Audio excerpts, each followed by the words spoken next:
Quiet nights of quiet stars, quiet chords from my guitar, floating on the silence that surrounds us. Hi, I'm Father Tom Casey, with you from Dublin in Ireland. It's great to be here online when we can't be face-to-face because of coronavirus and COVID-19. And that song is Corcovado, a beautiful Brazilian song by Antonio Carlos Jobim. Corcovado, the title of the song, it's also the name of a mountain in Rio de Janeiro, an impressive mountain that rises 2,500 feet above sea level practically. And at the very top summit of the mountain, there's a stunning statue of Jesus. It's called Christ the Redeemer, and it towers over Rio de Janeiro.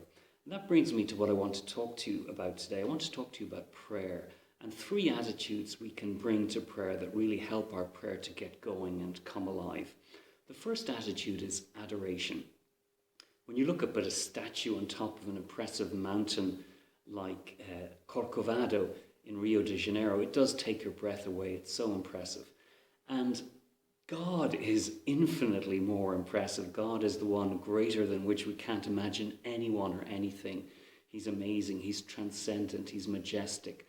And so the natural response to this God who's created the universe and created each one of us is adoration, worship, praise.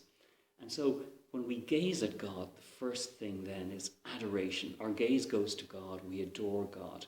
And if you find it difficult to enter into that, ask Our Lady for help, because no one was able to adore Jesus and God and the Father and the Spirit as Mary was. You see this wonderful attitude of adoration encapsulated in the response of the Apostle Thomas after the resurrection of our Lord. Jesus appears with his wounds now glorious and light streaming from them. And Thomas, overcome with awe and veneration and worship, says, "My Lord and my God." That's adoration. So that's the first thing in prayer. The second thing then is, after gazing at God in adoration, we turn our gaze to ourselves and we recognize, well, we're certainly not God. We're sinners. We do things that we shouldn't do. And if you've a problem recognizing you're a sinner, just ask the people you live with or the people you work with, and I'm sure they'll give you some examples. In my own case, I know that although I'm normally a placid, peaceful person, sometimes I get so annoyed or upset at someone that I really have to rein myself in not to say something nasty. I'm a sinner. So our gaze turns to ourselves in second place. We recognize we're sinners and we say, "Lord, have mercy." And God will have mercy, because God, although majestic and transcendent above us, he's also immanent. He's within us. As St. Augustine says, God is closer to us than we are to ourselves. So we can count on God's love and mercy. And then the third thing, after adoration, mercy, the third thing is we look out in the world around us.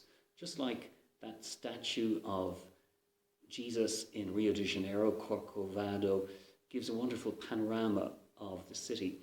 So God has an amazing panorama of all of creation, of people across the earth. So we consider in our imagination people from Canada to China, from Brazil to Bermuda, from the Arctic down to the Antarctic. And we say to God, look, there is such need. People have need of comfort, of love, of salvation. Lord, I love you. Please save my brothers and sisters.